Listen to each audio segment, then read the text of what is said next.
Entertainers. They're today's royalty. Yet some embrace careers their parents would never have approved of. Would you let your daughter make a living fulfilling men's fantasies? Your son switch genders to perform in cabaret. Would you pierce your body to thrill an audience? How far would you go to entertain others?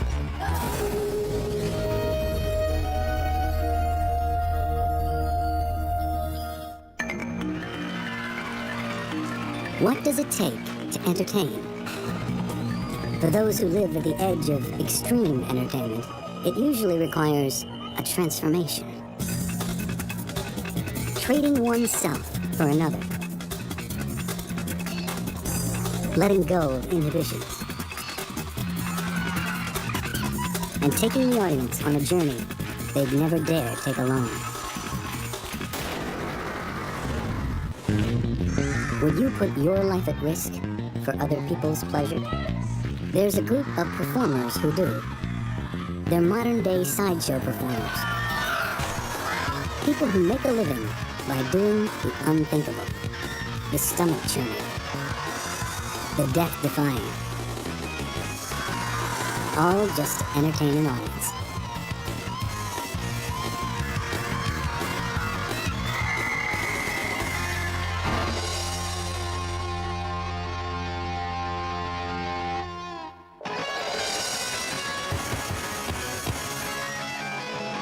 In Toronto, Canada, ringmaster Scott McClelland takes the stage.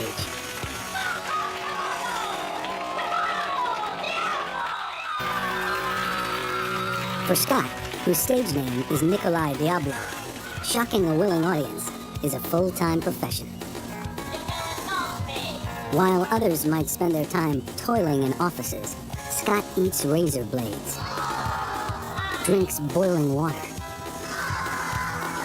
and hammers nails up his nose. We brought to the public something that was sorely needed in our plastic, humdrum, yuppie-ized world. Sideshows are selling thrills, from new acts to age-old stunts like sword swallowing. In Carnival Diablo, Vanessa Neal keeps alive a long and perilous tradition. So many people before me have died on stage sword swallowing. And that's what the audience is buying. The very real danger that these performers will seriously injure themselves or even die right before their very eyes. There's that morbid sense of curiosity that draws the audiences in constantly because we are taking our life into our own hands. When they're there in the audience, they are hoping that maybe tonight might be the night where the big accident takes place. And I think that's one of the reasons people come, because if they can't take the risk themselves, at least they can witness it.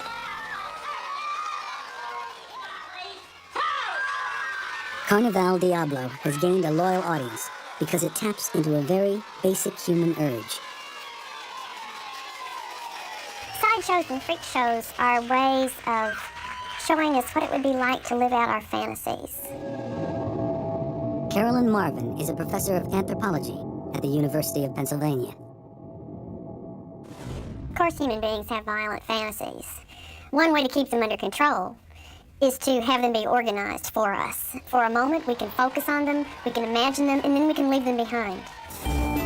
For years, the best place to do that was under the tent of the traveling circus, a place Scott has known since childhood. Well, my grandfather owned the largest traveling circus sideshow in Canada from 1920 through 1968. I was aware at a very young age that my grandmother could swallow 7 swords. Also, that my grandfather was known as a human pincushion. What could be more inspiring to an impressionable boy? Scott knew he wanted to follow in his grandfather's footsteps. But by the 1960s, sideshows had lost their appeal. Freak shows came to be seen as exploitive. Sideshow acts dismissed as crude and old hat. But then came the 1990s. A new generation rediscovered the body's potential as art, and the sideshow was reborn. You're seeing more and more people walking around with piercings and tattoos. They almost seem to be attracted to it because it's becoming familiar. They feel an affinity to what's going on stage. Tapping into this craze, Scott launched Carnaval Diablo in 1992. His biggest challenge? Keeping several steps ahead of the latest extreme. Tonight, Scott holds a rehearsal at his house. It's actually good to He's ready to show off a new routine, And this is position 1. a handmade variation of Russian roulette.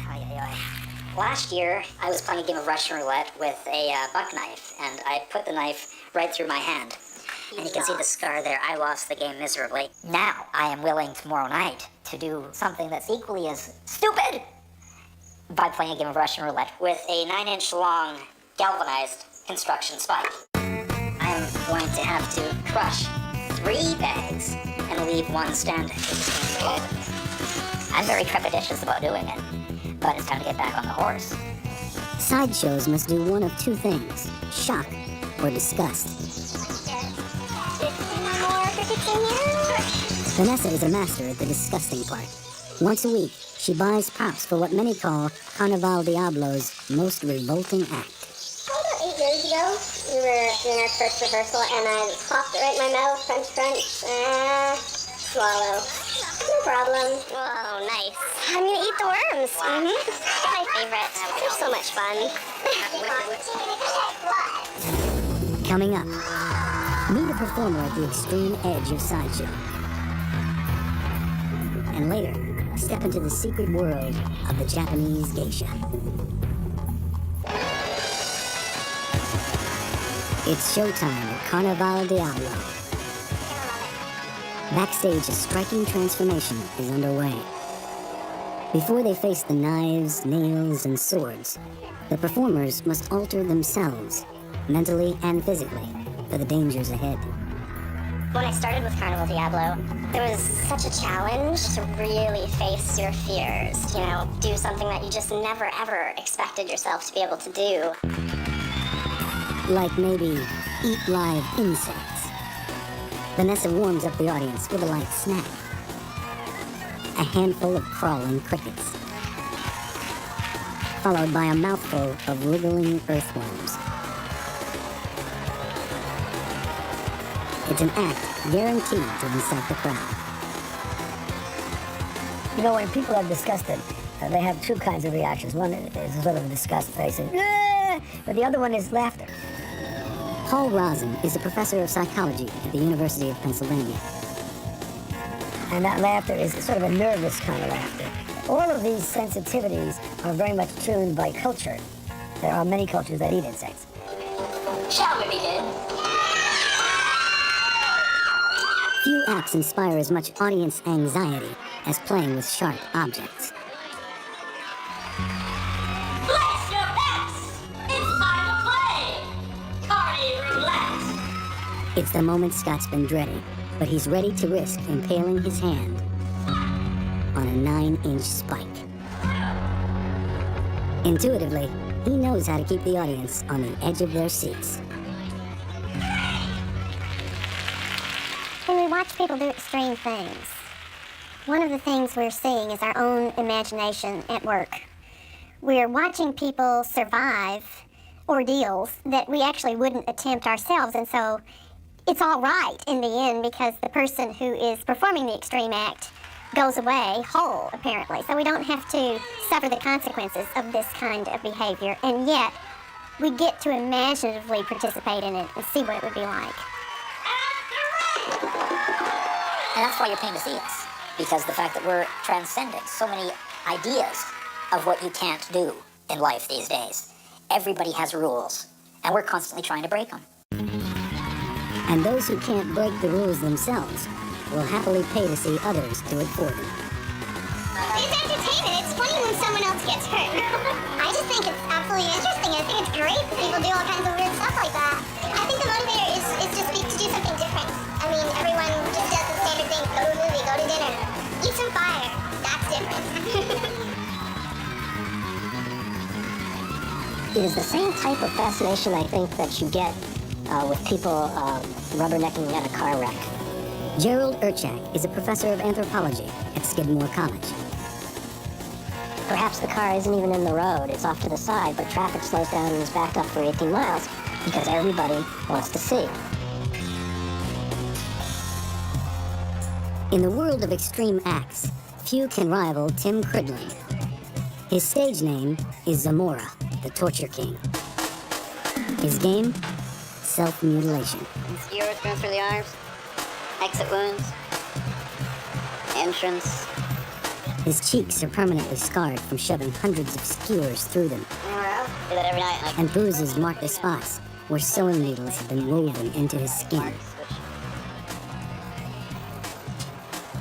Unlike Scott, Tim is not an offspring of circus performers.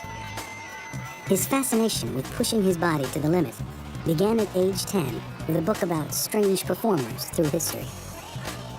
Fact is, I'm just kind of emulating the past. In fact, that's pretty much what I specialize in. Kind of replicating these things that are completely lost in a way. I swallow this light bulb. One of Tim's most popular acts is eating a light bulb. Look, see, I think I'll put more than I can chew.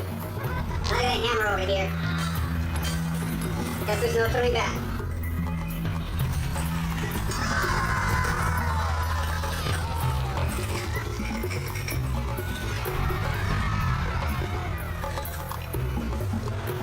Nothing but glass.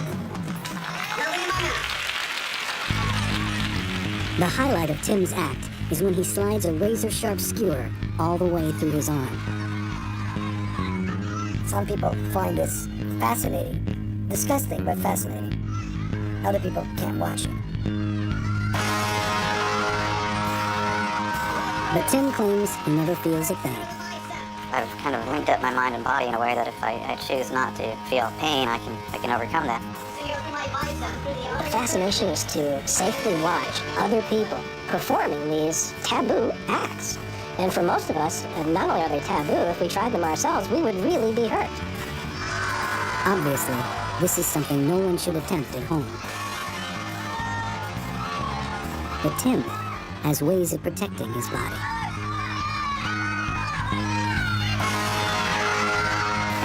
Actually lower my blood pressure, so that's one of the reasons it doesn't bleed as much as you'd think it would. It's a trick he learned from some Eastern cultures, where worshippers torture themselves as part of age-old rituals. From Thailand to Bali to Nepal, it's a way of getting in touch with the gods. These types of activities are associated with people who have deep, deep faith in their belief system and in what they're doing. These are not, Sunday service people. If they believe that spirits enter their body or that they can summon a spirit to make them strong, they really believe it, and that probably makes it easier for them to do it then. In the West, sideshow performers like Tim use the same techniques, but to entertain a paying audience. But people don't just do this to make a buck. In Tim's case, it's to satisfy his curiosity and see just how far he can go. No blood, no pain, ladies and gentlemen, that is mind over matter. I kind of got into this because I'm actually really curious about the world. I'm really, I think, way beyond what other people are. 2, 3.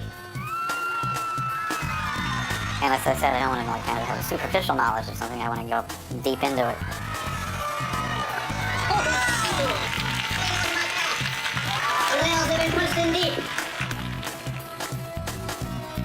As for Vanessa, she's inspired by the audience and by challenging them to see themselves in an entirely new way. Makes people totally second-guess everything they thought was possible with a human being. And that's fantastic.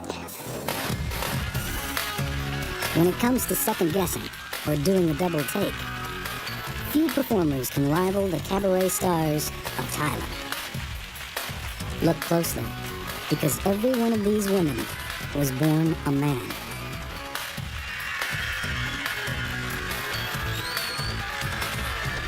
How would you like to headline in a transsexual cabaret?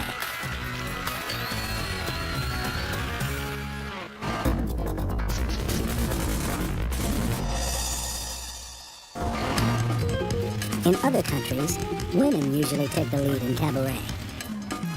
But here in Thailand, many feel they're just not the right gender for the job. In Thai society, women are usually very prim and proper. This profession requires them to be outgoing, cheeky and brazen, which is not proper for Thai women. ผู้หญิงเนี่ยเขาก็มีความคิดในส่วนของที่เป็นผู้หญิงผู้ชายเนี่ย Women have thoughts that are special for women, and men have thoughts that are manly. But lady boys have a combination, so we can be more expressive. แบบมากกว่า In the West, if a boy wanted to become a woman, he'd probably keep his desire secret, but not in Thailand. Here, lady boys, or men who decide to become women, are much more open, especially on the stage. In Thailand, as well as in Japan, there's this idea that only a man can portray the perfect woman. Andrew Matzner is a lecturer at Hollins University. The epitome of femininity can only be enacted by a male. That is the prevalent idea in theater performance in Thailand. Femininity is based on artifice, and who better to be an expert at artifice than an actor?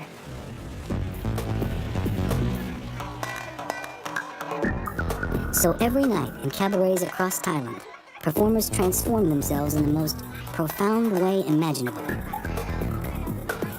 From men into women. Meet Anne. She's a beauty queen with a dressing room full of trophies.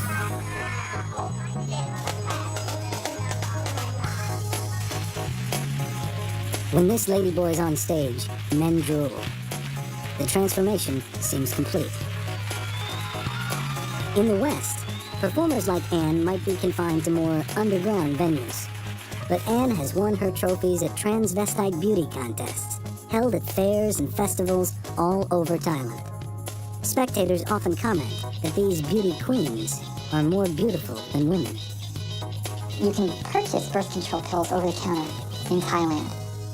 So oftentimes, adolescents who identify as transgendered are able to, through birth control pills, through hormones, they're able to develop a female body from early on in life, and that allows them to become very convincing.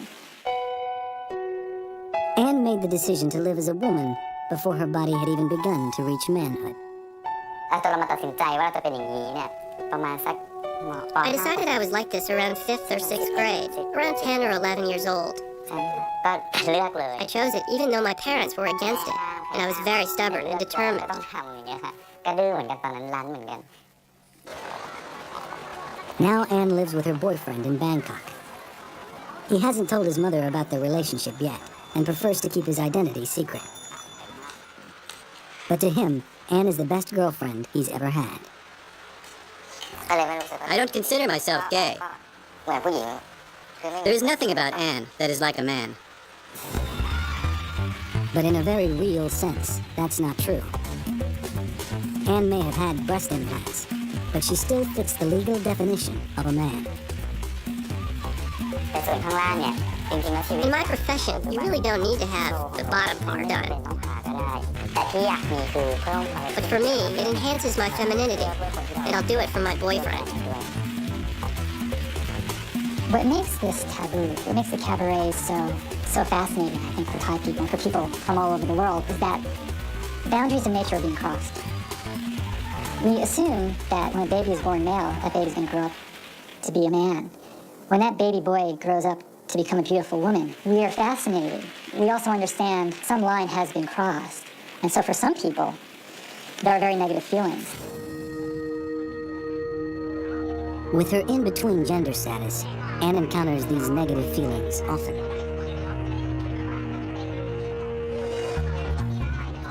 ก็มีตอนหนึ่งที่ไปสิงคโปร์ There was an incident once when I traveled to Singapore to work. ไปโชว์ที่สิงคโปร์ When we landed at the Singapore airport, at the immigration desk, ก็ดีใจ the minute they looked at my passport and it had the prefix Mr., they asked me if I was a man, and I replied yes. มันต้องมีปัญหาอยู่แล้วที่แอร์พอร์ตใช่ไหมคะ The minute they heard my voice, they knew I was a man. เขาบอกว่าก็เหมือน They then started to wonder about my visit. เวลาโชว์ก็คล้ายๆกัน Anne was held like a prisoner at the airport until the Singapore cabaret could vouch for her. The experience left her frightened, profoundly aware that to many people, her lifestyle would always be unacceptable. Coming up, meet the ladyboy who's taken Thailand by storm. And later, take a peek behind the closed doors of the world of the geisha.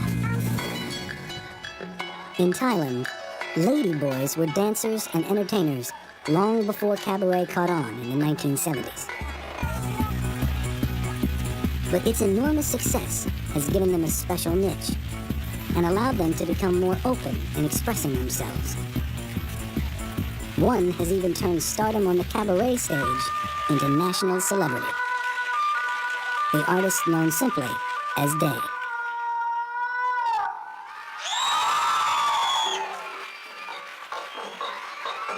Day is the author of 2 books.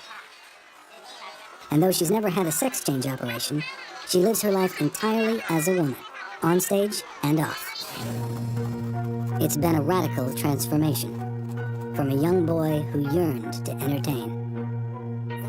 I always loved to perform as a child, singing or acting whenever there was a chance. At 17, Day had to quit school to help support her family. Working as a hairdresser, she got in on the ground floor of the blossoming field of cabaret. I had to slowly inject more and more of my personality and myself into the acts so that I could stand out and be different. To insert too much of yourself might also turn people off, but there's a balance.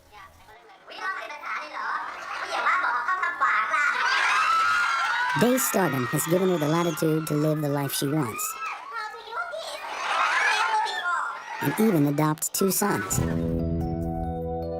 In the West, virtually everything about this man/woman would be taboo. Her gender, her motherhood, her lifestyle. So why is she accepted in Thailand? Transgenderism isn't bound up in sinfulness the way it is in the West. According to Christianity, homosexuality, cross-dressing, those are considered to be sinful. Whereas according to Buddhism, generally, transgenderism is bound up in karma. A person is born transgendered because of something they did wrong in a prior life. As a result, overt harassment is rare here. But that doesn't mean most Thais approve of transgenderism. Dr. Wanlo Piyamanaram is a psychologist. He's concerned about how ladyboys are affecting Thailand's reputation. People have invested a lot of money in cabaret, but the image is not good. The message is not positive. Every big hotel has it now, but foreigners don't appreciate it or admire it. They see it as something very strange and weird. But what does the audience think? Why is cabaret so popular in Thailand?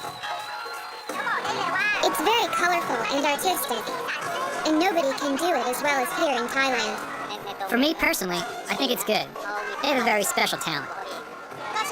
I like it because it's creative in a different way. When people don't like it, it's because they don't understand this group of people. But what makes these performers acceptable may be the fact that they are performers, existing in a space outside everyday reality. Transvestitism on stage is different from transvestitism in the street for most people, because the stage is understood to be a place where we're going to break the rules. It's a safe place to imagine, what if we were doing something different with our gender, something fundamentally different than we're supposed to do. It's a similar story in advertising, film, and television soap operas. Ladyboys are acceptable only as long as they stick to stereotypical roles. And though Thailand is renowned for its tolerance, even a celebrity like Day often feels that many are uncomfortable with her lifestyle. It is not words that bother me, but looks. As if people are looking down at us. Even deciding which bathroom to use can be an issue. We have to look at ourselves and decide which bathroom we are ready to go into. I'm not there to peek at someone. If we are dressed like men, we should go into the men's room, and if we are dressed as women, the ladies' room.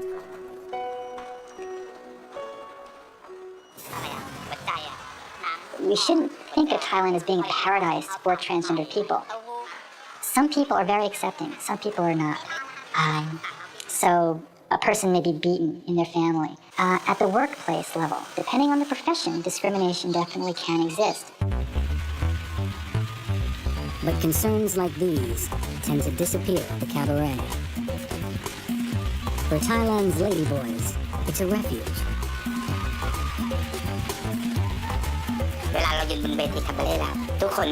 Once we are on the cabaret stage, people are in awe, and they are not laughing or feel disgusted like they may in other circumstances. Cabaret is not just a profession for us. It is not just a livelihood. It is something that sustains us. It is like the air that we breathe. For many entertainers, especially those on the extreme, the stage is the place they feel most free to express themselves. But what if your kind of performance required you to give up yourself and become somebody else? To embrace a role that takes all your waking hours in pursuit of someone else's vision. How far would you go to fulfill a man's fantasy of what a woman ought to be?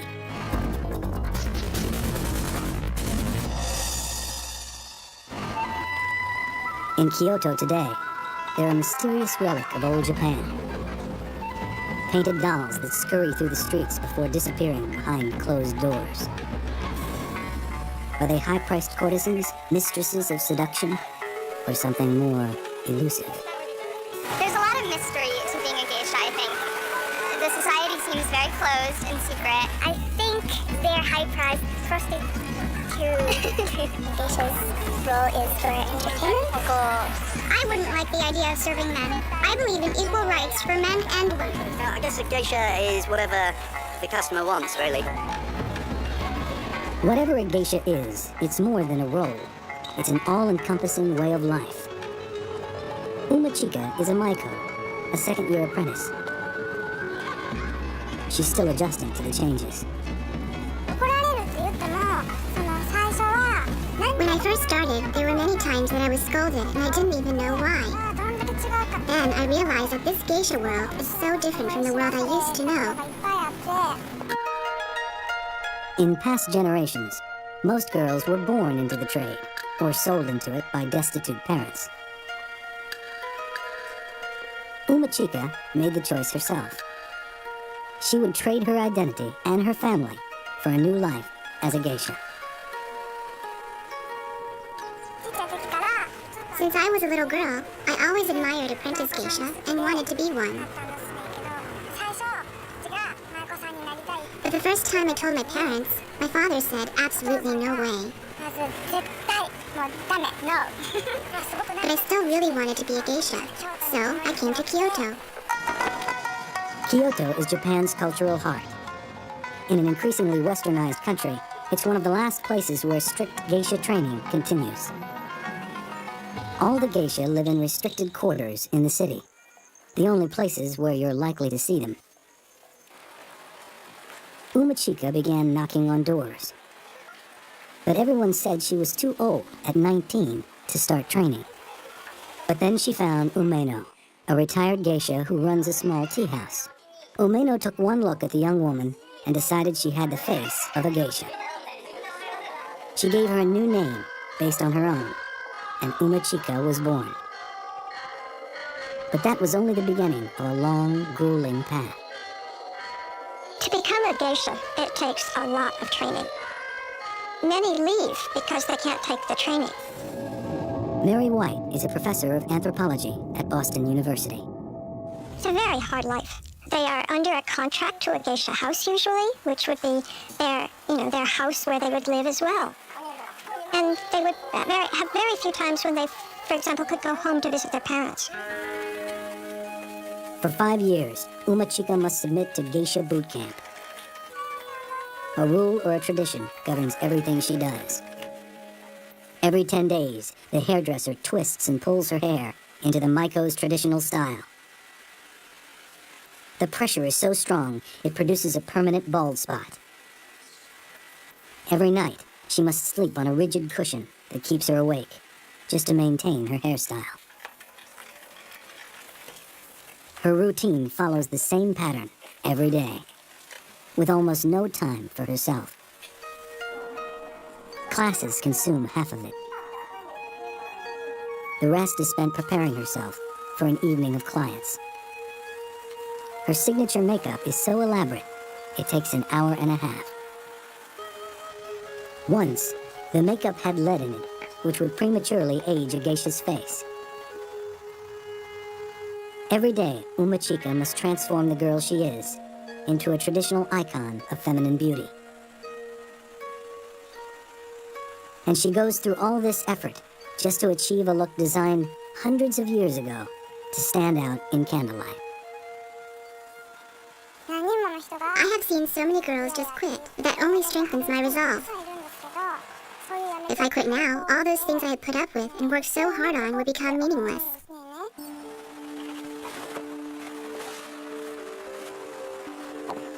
Mama Umeno dresses her, but it's not with a mother's loving hands. She's a businesswoman, and Umechika is her prize investment. The tea house foots the bill for all her training, including hundreds of thousands of dollars for lavish kimonos and accessories. In return, Mama takes all of her income. Umechika receives no salary and gets just 2 days off a month. In the West, an arrangement like this would be outlawed. Here, it's the path to an exalted, if mysterious, position in Japanese society. What most Japanese businessmen think when they think geisha is a person through which they can demonstrate their power and their status. A businessman, if he has the funds, he's going to be able to take his clients, his customers, and his colleagues out to a geisha evening. But you don't do that just through money. You have to do it through connections. You're showing your networks as well as your money. Say geisha to a Westerner, and most people think high-class hooker. But though it's true that some early geishas were prostitutes, the profession actually evolved from court entertainers in the 1600s. The word geisha itself, of course, doesn't mean prostitute at all. It means artistic person. But the art itself is the art of a special kind of allure, even seduction. The arts that a geisha would purvey would be dancing, wonderful ancient dances of the court, and they'd play musical instruments as well, and the arts of conversation and literature. But in today's Japan, few are willing to work so hard to learn the geisha's arts. One person who rejected the lifestyle is Mama Umeno's own daughter, Yuko. In the past, a geisha's daughter would follow her mother into the trade, but Yuko said no. If I were a maiko or a geisha, the things I would really miss would be activities that other girls enjoy, but I wouldn't have the freedom to do. Like driving a car, going to dinner, or karaoke with friends, or traveling.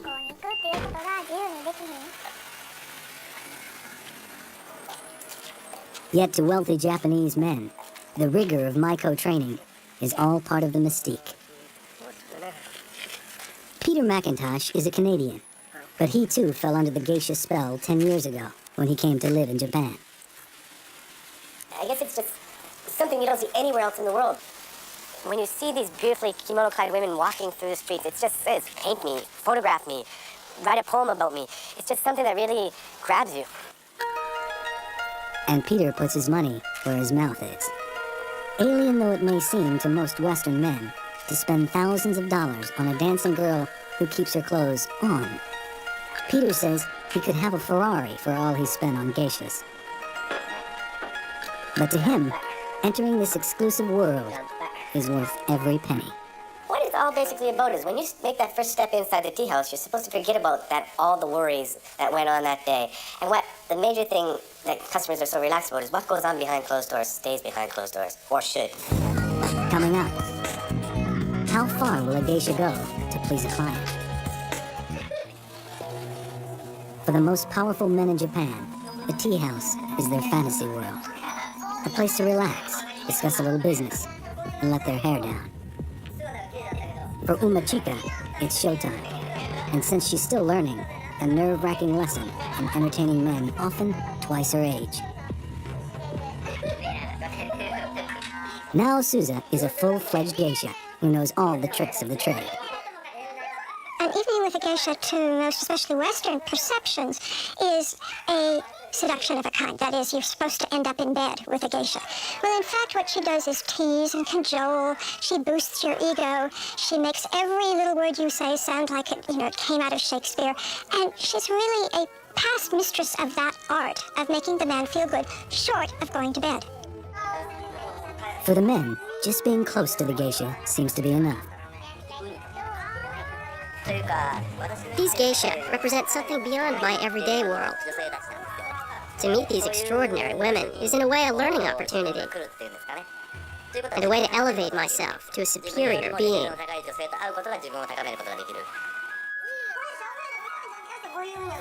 The geisha who are attending to the men are precious commodities. They are like being close to the crown jewels. A Westerner might think that a geisha is in the room listening to men and following their every whim and catering to them. But actually what a geisha is doing is manipulating and organizing. She's the powerful person in the room. The men are waiting for cues from her. What game are we going to play next? Am I up to it? As the evening unfolds, conversation makes way for drinking games. Umechika realizes a bit too late that she's going to have to learn to pace herself. Every move a geisha makes is supposed to be perfect. But in her excitement, Umechika spills the sake.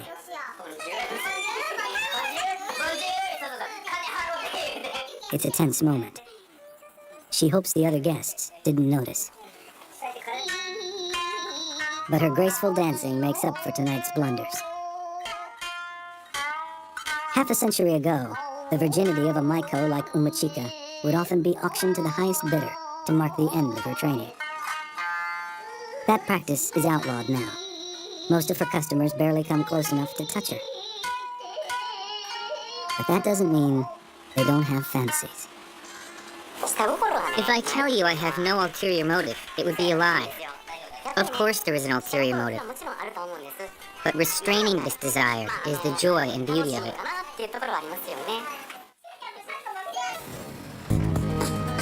But what's the beauty of it for Umechika as she struggles with her training regimen? What keeps a girl who loves M&M committed to the life of a geisha? I can do things that a normal schoolgirl can't do. For instance, I can go to see kabuki theater in these clothes, and go to expensive restaurants with clients. I can talk to people I can't meet normally, dignitaries and CEOs of major corporations. And Umechika gets to perform in special festivals to show off her skills as a dancer. It's the realization of her childhood dreams. Of course, every once in a while, I wish that I could just be a normal girl. But it's like once or twice a year. It is hard, but I know I'm doing something that I really enjoy. And that's why I can endure it.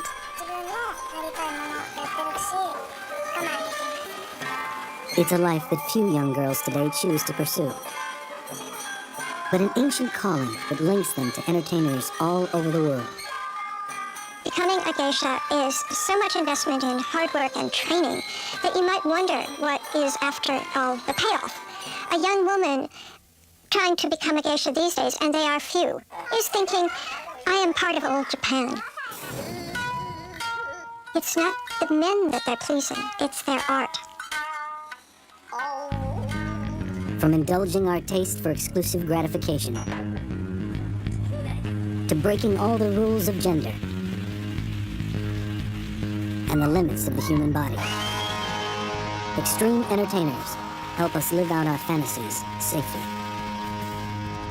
People have to live civilized lives, but their imaginations aren't civilized at all. Their imaginations do all kinds of wild and uncivilized things. So there's a kind of relief or release in seeing the things that, in fact, we can't do every day in life. It's a vacation for our imagination to see this possibility.